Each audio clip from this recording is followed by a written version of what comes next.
All right, folks, do we want to go here? Do we want to preach on fashion and the fact that we've never had so many creatures down here wearing skin-tight leggings everywhere they go? I suppose we could go here. But it's pretty darn bad. And you're just like, let's be honest. Men are not walking around town. Now, I go to a gym to get exercise, and truth be told, there's more stuff there than there is in most other places with tight clothing and all that stuff. But you're just like, have we kind of lost ourselves here? Like, you're just like, why is every woman wearing skin-tight black pants? Why is this? Like, and where did this come from, and is this really the best thing for humanity? Like, I don't know. I just like, you know, males are not, especially at the gym, then they get the skin-tight spandex shorts. You're just like, males are not walking around wearing Speedos, and they're not walking around in their underwear. But you're just like, it just seems like you just have to be aware of our position in history. Like 100 years ago, there's no woman on earth that wore that unless she was a harlot. It's just different. And, you know, it's just different. It's just something that, like, the modern person needs to be aware of. Like, this is not the way women dressed for thousands of years. Like, it's just not. And,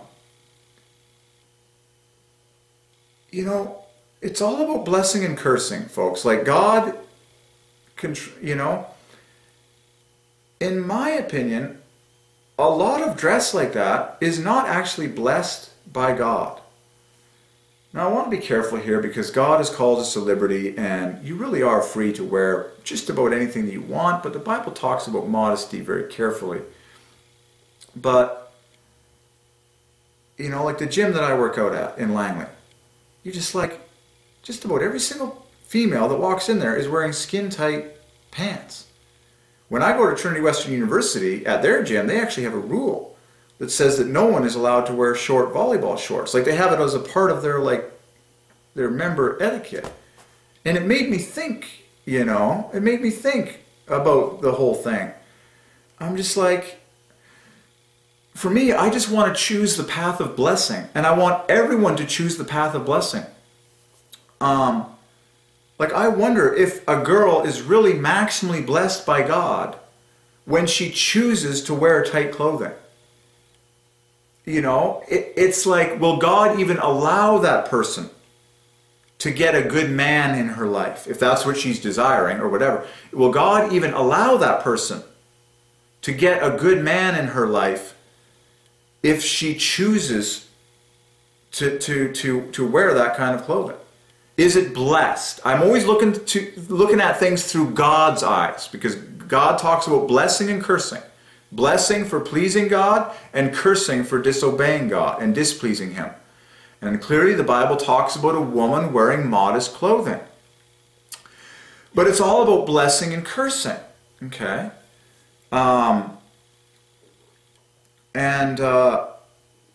It's like, is a woman really going to get what she wants? Like, many women that wear tight clothing, I'm guessing it's because they want the attention and they're hoping that that's the most attractive thing in order to attract the best guy that they can. For some women, that's the case. Okay? But it has nothing to do with what you logically think up here. And it has nothing to do with what you look in the mirror and think to yourself, this is the most attractive outfit that I can put on my body now that I am the most attractive in my mind. Now when I go out there, I'm going to get the guys that I want, and I'm going to get the self-esteem that I want, and I'm going to get the feelings inside of me of you know, attention and love that I crave. That's not how it works. Any choices are either blessed by God because they're pleasing to Him, or they're not blessed because they're not pleasing to Him. And if it's not blessed, God literally won't allow you to get the guys that you're looking for, to get the holy, blessed, satisfying relationships that you're looking for. You know? Let's provide a simple example, okay? Let's say there's a party. Let's say there's a party, right? I'm just thinking of this as just, I love thinking about God, and I love theology, okay? So think with me, bear with me. Let's say there's a party, okay?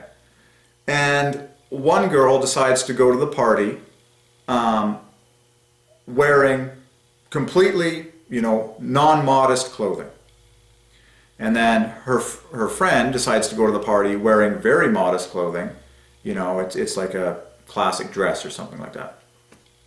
Okay, but they both go to the party thinking that they've made the best choice. Let's say both of them are on the hunt for a good guy. Let's just say that. This is an example. Let's say they're both on the hunt. They both desire a satisfying, terrific relationship with a man, their spouse that will last a lifetime. Okay? But the one girl, so they go to the party. Okay? God is watching. Remember, God controls everything in the entire universe. It's either blessing or cursing. God is in charge of everything. Literally everything. Okay? Now, I'm just hypothesizing in my mind. They go to the party. God, in His sovereignty, blesses, you know, the one girl that made the modest dressed choice. He is pleased with her choice, and He blesses her time at the party with just a great time. Maybe she gets something that she wasn't even looking for, but she's just blessed with a great time. Like God just blesses her with a great time. And she's totally blessed. Maybe she does get hooked up with, maybe God does ordain new relationships for her, whatever it is. The other girl that dressed for the party and thought she was doing the best thing, you know, her garment is not modest, like the Bible talks about. She goes to the party and she doesn't even know why. She doesn't even know why she's, you know, feeling frustrated, and she's feeling angry at the party. Like people are, you know, just things don't work out. Things don't work out for her. She feels frustrated at the party, and she goes home feeling dissatisfied. Perhaps she chose the wrong fashion that pleases God. And it's all about blessing and cursing. Okay? Because I see this all the time when I go to the gym that I go to. And I think to myself, how many girls are coming in? And for me as a guy, I'm like, as a Christian man, believe me, it doesn't feel normal. Like even initiating a conversation with someone that honestly looks like they could potentially be just like they're wearing practically their underwear. You're just like, something about the Holy Spirit inside of me doesn't really feel comfortable about having a normal conversation with someone that's dressed in their underwear. Like you're just like, it don't happen. Anywho, so I just would love to throw it out there. It's like, are we choosing the blessing of God? Are girls choosing the blessing of God? You know, it's like, is God really blessing you for that behavior? Is it working, is what I'm saying. Like, if you're hoping for good relationships and you're hoping to, like, is it really working? When you choose those spandex and go into public wearing those skin-tight clothes, is it really working? Is it really making you feel, like, satisfied? Or is it making you feel uncomfortable and, like, you just don't want to do it anymore? Like, be honest with yourself. I believe it's God will guide you, I believe that, but I'm just like, I personally believe as more people are truly filled with the Holy Spirit, we won't have as much skin-tight clothing around. Like, we just won't. We just won't. And it'll feel more comfortable for everyone. You know, love cannot prosper in an environment that doesn't honor God. And I'm using this gym that I go to as an example because I just came from there today. But it's very secular. You know, obviously they have secular music playing in the sound system. And then they have, you know, things on screens and stuff like that. But you get people in there, and then they're listening with their headphones. You're like, you know, love can't really happen here because it's just not an environment that God is really pleased with. You know, like the music isn't honoring Him, and so how is love going to happen here? And I think that's why people get frustrated with stuff like that. They're like, you know what? Anyhow. Oh, I love to preach on as much as possible. Anywho, I'm like, honey, you don't need to wear any tight clothing to get my attention. There was a great family circus comic that I cut out several days ago that summarized it perfectly. It was a great nugget of wisdom. Family circus comic, one of the children is saying, Grandma says that of all the things that you wear, your expression is the most important. That is the truth. It's like, I don't care what a girl is wearing. Well, it's got to be modest, like, you know, sufficiently.